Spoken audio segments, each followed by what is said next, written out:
Jason Spreckley, and I'm the volunteer coordinator for the Service User Involvement team. Hello, my name is Marcus Johnson. I'm the project manager of the Service User Involvement team, SUIT. I think the dark place for me started when I was very young.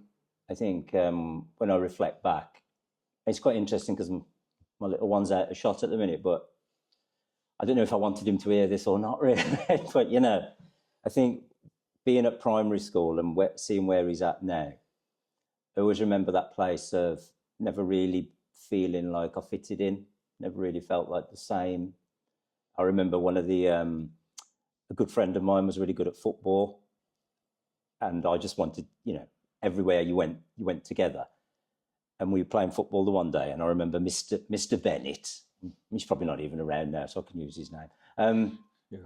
And I remember him saying to me, "Oh, can you go and play on the other pitch?"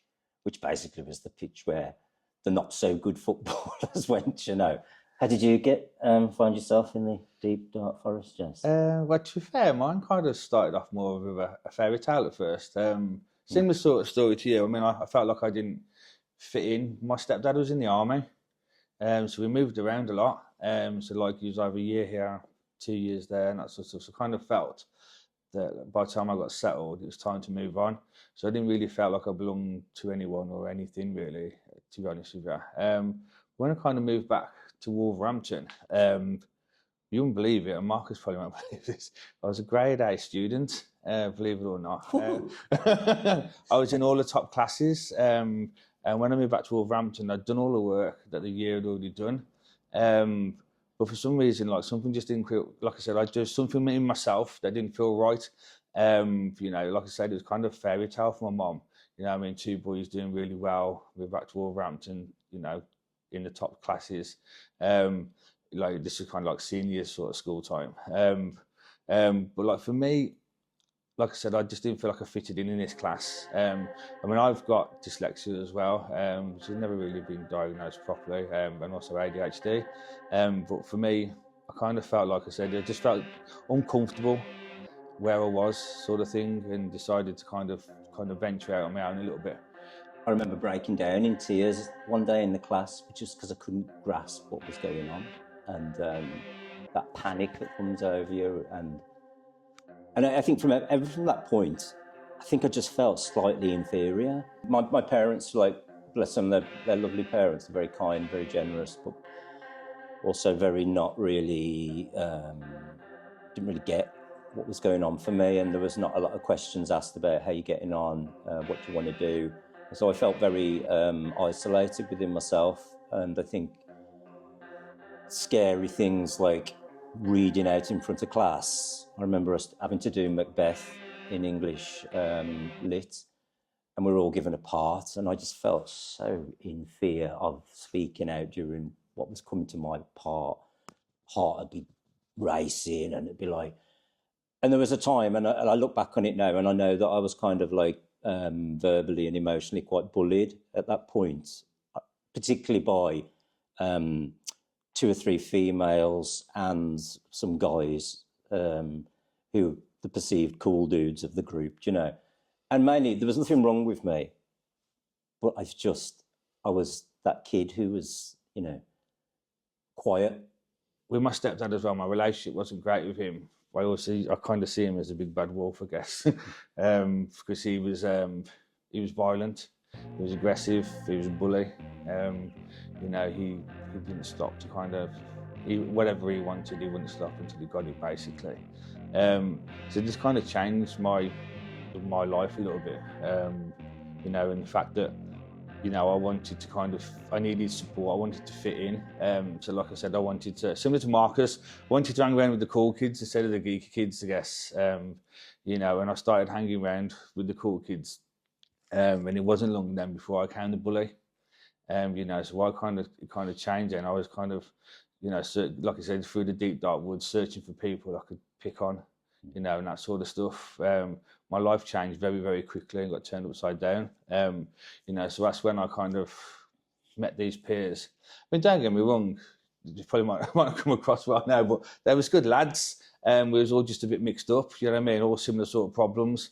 You know, like I said, a lot of us either didn't get on with our dads, or they only got one parent, or that sort of stuff. So we kind of come together as a group. You know, and it's kind of when substances. I started on substances at a young age. I started on substances at the age of 13.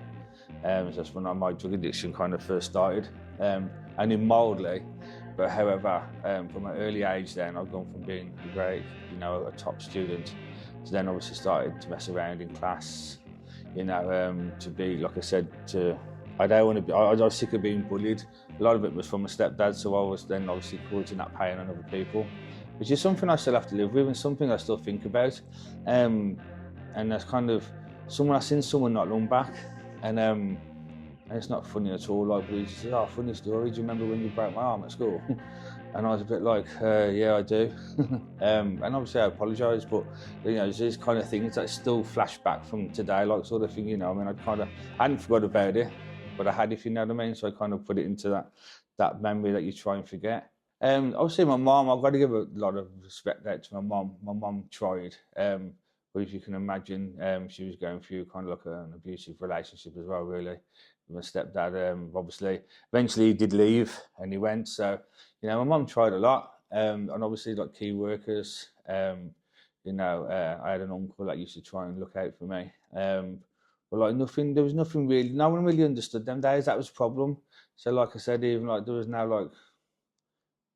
People were trying, but they just thought you could stop just like that, and that's the problem. Now, there's plenty of people that could help you, but no one really understood. I mean, I suppose for me, I always I really love drama. I love that aspect that you could be somebody else for a bit. Yeah. You weren't yourself. You could immerse yourself into some kind of character, almost like some fantasial kind of thing. And then I used to like write a lot. I've got a lot of stuff down. I've still got stuff on bits of paper in the loft and all that kind of stuff. Even though music's always been my thing, I've never really been kind of to draw out. Well, I'm trying to think back, might have been, but anyway.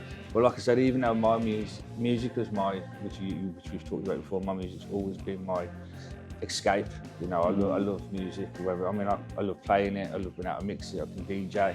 I mean, now I've been substance free for 16, 17 years, but I still find music helps me. But like, you know, it is, you know, we have great days at Sue, some fantastic days. For some days we can go out and your head just feels like exploding, doesn't it, with all the problems and stuff that you have to deal with. Yeah, and you need something to kind of shut that out, don't you? Yeah. So you don't want to take a substance. So like I said, now I just go home and put my decks on and have a mix for 3 or 4 hours, and that's me. And then before you know, it's 10 o'clock, and I'll have a shower, get into bed, and well, for one, I'd definitely say keep walking towards the light, even though you can't see it. But for me, I stopped and just gave up and sat in the middle of the forest for a long time.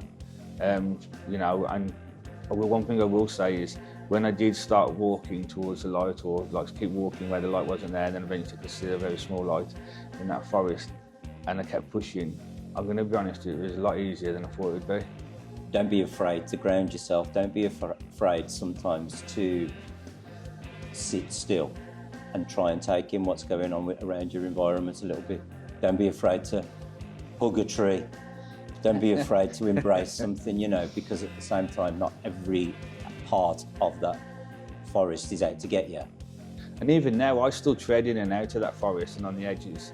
But the difference is, I know I've got my direction now. I know where the light is, and I know where to stay, and I've got my coping mechanisms. You know, I've got my tools, you know, to keep me out of the middle of that forest. I've got my compass, so you know, it's always pointing north to make sure I know where I'm going.